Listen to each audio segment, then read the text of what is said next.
बिल्कुल शुरुआत से ग्रामर शुरू करते हैं।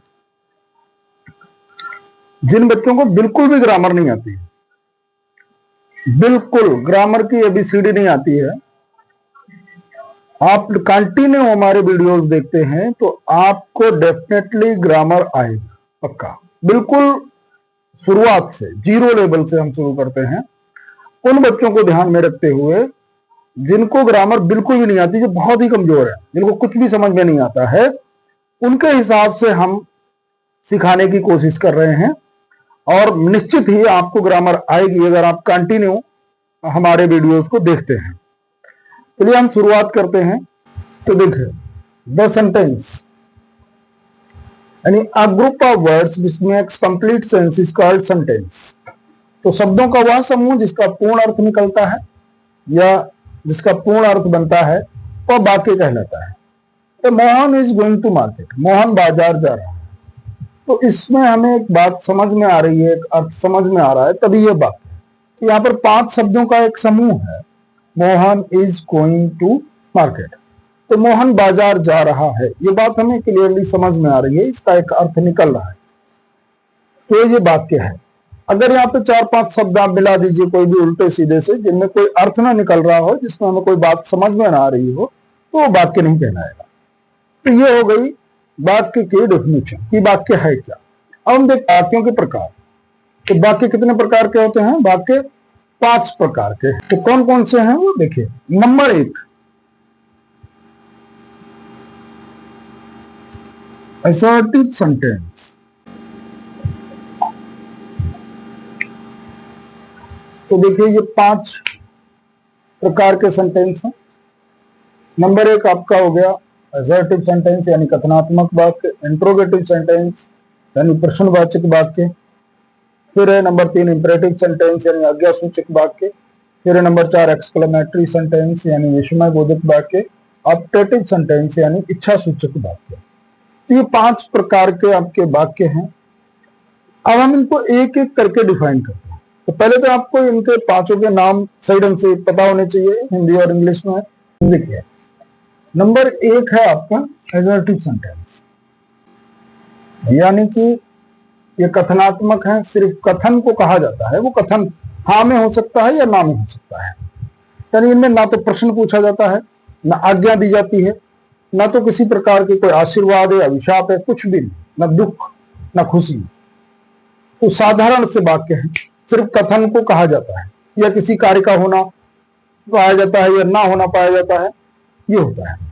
तो देखिए ये भी 2 प्रकार के होते हैं। नंबर अफर्मेटिव सेंटेंस यानी हाँ में कहा जाता है किसी भी बात को, यानी कोई काम हो रहा है ऐसा पता लगेगा आपको, या किसी भी बात को स्वीकार किया जाएगा, यानी किसी बात को हाँ में कहा जाता है, ऐसे समझिए। तो एग्जाम्पल में देखिए,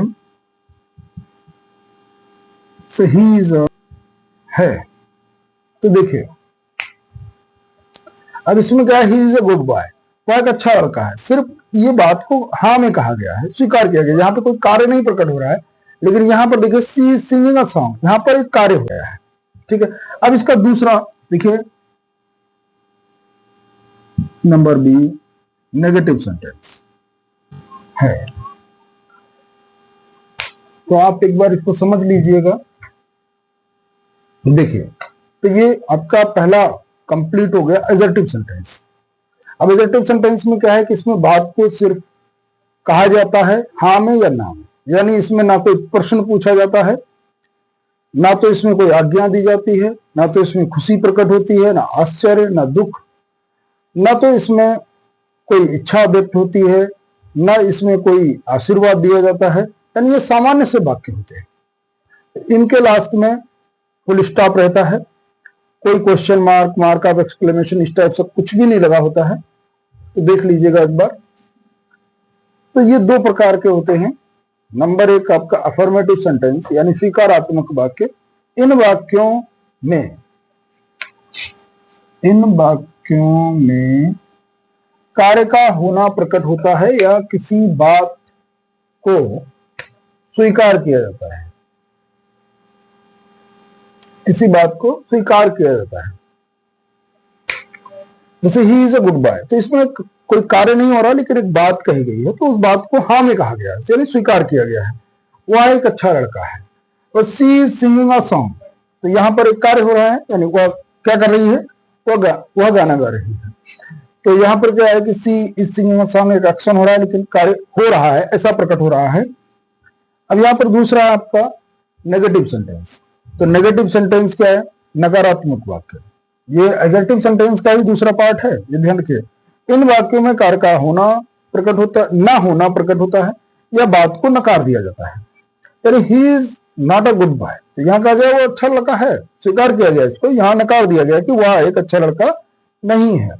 यहाँ पर एक कार्य हो रहा है उसके द्वारा, लेकिन यहाँ पर नहीं हो रहा है, वह गाना गा रही है, यहाँ she is not singing a song, तो वह गाना नहीं गा रही है। तो बस सिंपल सा है ये, अफर्मेटिव में नॉट नहीं लगा होगा, वही अब नेगेटिव में नॉट लग जाएगा। बस नहीं में बात कही जा रही है तो नेगेटिव है, हाँ में बात कही जा रही है तो वो अफर्मेटिव है। तो ये आपका कंप्लीट हो गया असर्टिव सेंटेंस पहला। अब हम दूसरे की बात करें, इंट्रोगेटिव सेंटेंस। आई होप आपको पहला सेंटेंस से समझ में आ गया होगा, लिखना। तो ये आपका हो गया इंट्रोगेटिव सेंटेंस, प्रश्नवाचक वाक्य। इन वाक्यों में प्रश्न पूछा जाता है, लास्ट में इन वाक्यों के अंत में प्रश्नवाचक चिन्ह लगाएंगे। ये अगर आप नहीं लगाएंगे तो सेंटेंस गलत माना जाएगा, इतना ध्यान रखिएगा। इसके बिना यही तो बता रहा है कि प्रश्नवाचक है, अगर प्रश्नवाचक वाक्य है तो ये क्वेश्चन मार्क लगा ही होना चाहिए, या मार्क ऑफ इंट्रोगेशन। तो ये भी देखा जाए तो दो प्रकार के हैं, एक तो शुरू में क्या लगा के प्रश्न पूछा जाता है, या बीच में कोई प्रश्नवाचक शब्द लगा करके प्रश्न पूछा जाता है। तो इसमें देखिए क्या शुरू में लगा है, क्या वह स्कूल जाता है, तो यहाँ पर क्या की अंग्रेजी नहीं लगी है। लेकिन जब कोई भी प्रश्नवाचक शब्द बीच में आएगा तो सबसे पहले उसी प्रश्नवाचक शब्द की अंग्रेजी लगती है।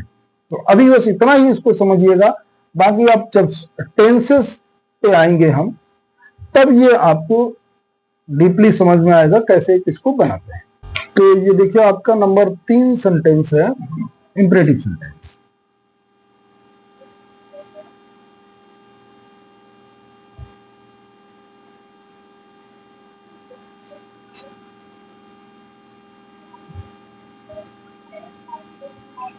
इंपरेटिव सेंटेंस यानी आज्ञा सूचक वाक्य, ये पहले लिख ही चुके हैं आप हिंदी। तो देखिए इन वाक्यों में क्या होता है, इन वाक्यों में आज्ञा दी जाती है,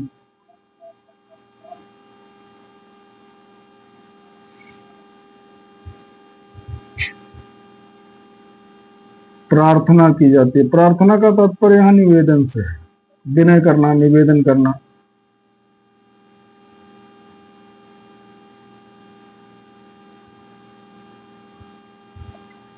प्रार्थना की जाती है,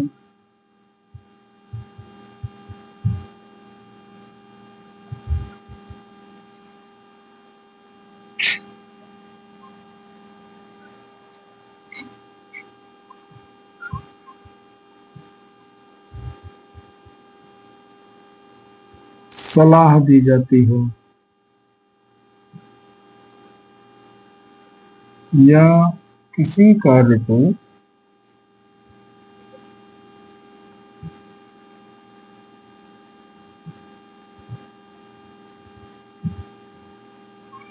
करने से मना किया जाता है।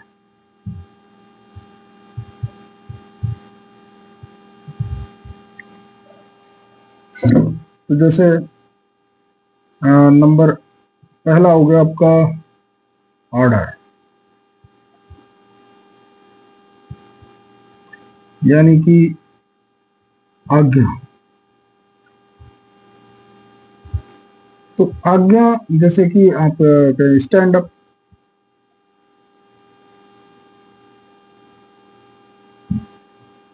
यानी खड़े हो जाओ।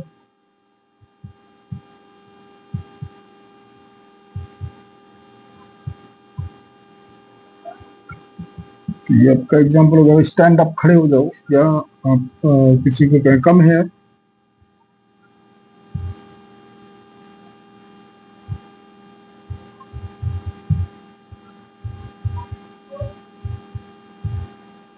यहाँ आओ, या ब्रिंग मी वाटर, मेरे लिए पानी लाओ। तो इस टाइप से जब हम किसी को ऑर्डर आदेश देते हैं कैसा काम करो, तो वो आज्ञा होगी।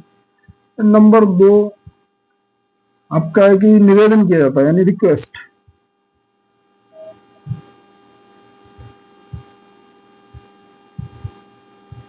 कुछ भी कह सकते हैं आप, प्रार्थना, विनय या निवेदन। तो यहाँ पे प्रार्थना ऐसी नहीं कि जैसे कि हम ईश्वर की प्रार्थना करते हैं, ये वो वाली प्रार्थना नहीं है। जब हमें किसी से कोई काम पड़ता है, कोई आवश्यकता होती है किसी से, तब हम जिससे कोई निवेदन करते हैं, तो प्लीज लगा के या काइंडली लगा के तब। जैसे मान लो हमें किसी से पैसे उधार लेने हैं, तो please lend me 500 rupees,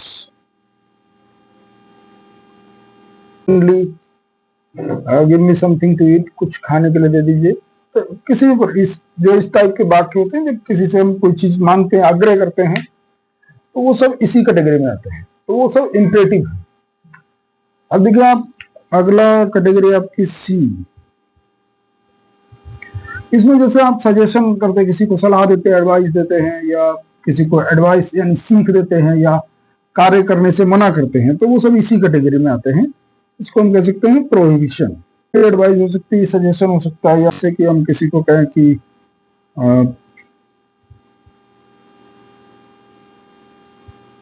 don't drive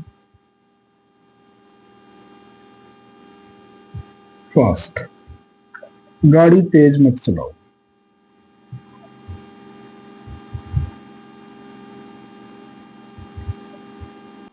या कुछ ऐसे वाक्य होते हैं, जैसे किसी को हम कहते हैं उसको ऐसा काम करने दो, तो वो लेट से शुरू होते हैं, जिससे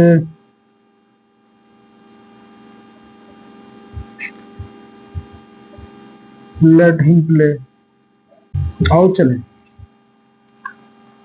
तो ये लेट अस, तो शॉर्ट फॉर्म में लेट्स कह देंगे इसको, ये do not, don't short form में। तो देखिए इसमें क्या, ऑर्डर, किसी को आज्ञा देना, तो स्टैंड अप, खड़े हो जाओ, या कम हेयर, यहाँ आओ, ब्रिंग मी वाटर। इस प्रकार से जब आप आज्ञा देते हैं तब। रिक्वेस्ट यानी निवेदन करना, प्रार्थना करना, किसी से विनय करना, जब हमें किसी से कोई काम पड़ता है या आग्रह करते हैं किसी से हम, तो प्लीज लैंड मी 500 रुपीज, तो कृपया मुझे 500 रुपए उधार दे दीजिए। तो देखिए देने की स्पेलिंग यहाँ पर अलग से नहीं, कई बार बच्चे क्या करते हैं, लैंड भी लगाते हैं, गिव भी लगाते हैं। तो यहाँ उधार देना, इसका पूरे का मतलब है लैंड। तो अब क्या है कि ना, यहाँ काइंडली भी लग सकता है, काइंडली भी लगाते हैं आप कई जगह। तो सी, प्रोहिबिशन यानी किसी कार्य को करने से रोकना या एडवाइस देना, सजेशन या एडवाइस, मिसाल सीख। तो यहाँ पर देखिए ये बहुत सारी लंबी कैटेगरी है, इसी टाइप के हम बहुत सारे वाक्य बोलते हैं डेली। देखिए डेली यूज में ये सबसे ज्यादा हमारे काम आते हैं, ये ध्यान रखिएगा, और ये होते ही बड़े सरल हैं। तो इसमें एक चीज और होती है, वो मैंने शायद आपको लिखवाई नहीं, यहाँ पे लिख लीजिए।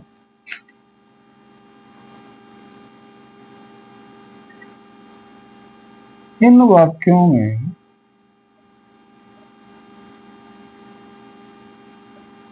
सब्जेक्ट छिपा रहता है, यानी हिडन रहता है।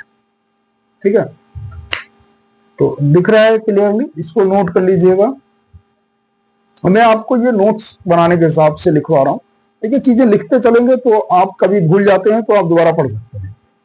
ठीक है, नंबर 4 हमारा एक्सक्लेमेटरी सेंटेंस। तो इनमें क्या होता है, इन वाक्यों में हृदय के तीव्र भाव, दुख, खुशी या आश्चर्य के रूप में प्रकट होते हैं। तीव्र का तात्पर्य एकदम से उत्पन्न है, ऐसा भी आप बोल सकते हो कि एकदम से उत्पन्न, जो हमारे भाव हृदय में या मन में जो भाव एकदम से उत्पन्न होते हैं, वो इन वाक्यों की कैटेगरी में आते हैं। तो जैसे कि वो भाव कैसे होंगे, दुख के रूप में, खुशी के रूप में, आश्चर्य के रूप में, या कई बार पश्चाताप के रूप में, ऐसा भी होता है। तो एग्जाम्पल देख लीजिए, पहला आपका, तो यहां पर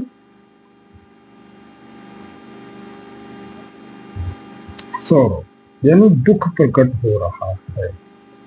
ठीक है।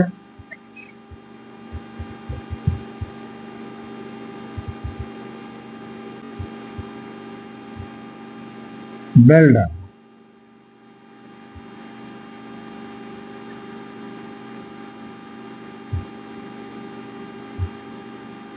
You have won the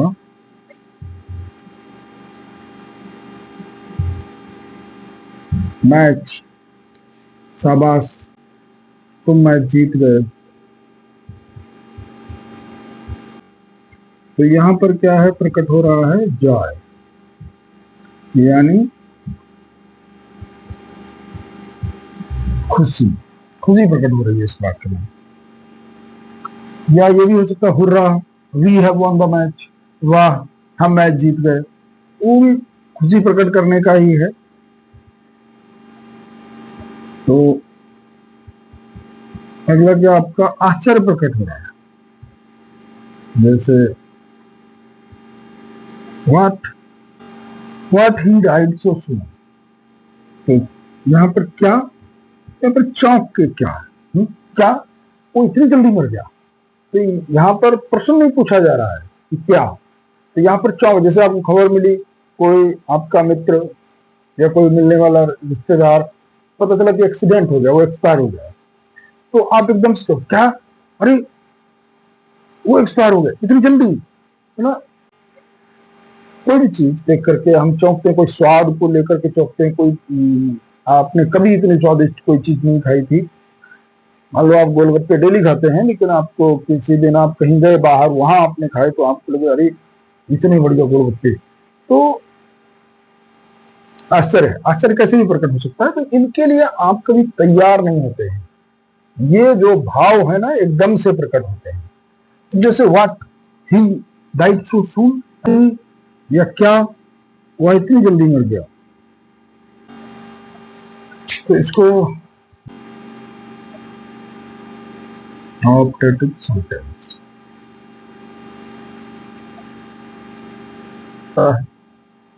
तो देखिए, जब हम किसी को कोई आशीर्वाद देते हैं या हम किसी के प्रति कोई इच्छा व्यक्त करते हैं, तो वो वाक्य ऑप्टेटिव सेंटेंस की कैटेगरी में आते हैं। तो जैसे कि अब देखिए, यहां पर क्या है ना कि आशीर्वाद दिया जा रहा है, यानी वरदान किसी को देते हैं या फिर या अभिशाप देते हैं, वो भी इसी कैटेगरी में। तो यहां क्या है ना कि इच्छा प्रकट हो रही है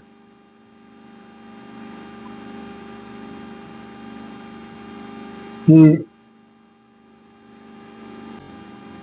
तो यहां क्या है कि ये आशीर्वाद है। तो किसी प्रकार से जो भी आशीर्वाद होता है, चिरंजीवी भव, यशस्वी भव, तो वो सब ऑप्टेटिव सेंटेंस की कैटेगरी में ही आएंगे। ठीक है, तो ये आपका 5वां सेंटेंस हो गया, इनको लिख लीजिएगा। तो 5 जो सेंटेंस है आपके वो कंप्लीट हो गए हैं। इनको आप सही ढंग से अपनी नोटबुक पर लिख लीजिएगा। बिल्कुल शुरुआत की ग्रामर है। ठीक है, अब इसके आगे आपका टॉपिक आएगा पार्ट्स ऑफ सेंटेंस, बाकी के भाग। बाकी के भाग भी बहुत ही महत्वपूर्ण टॉपिक है।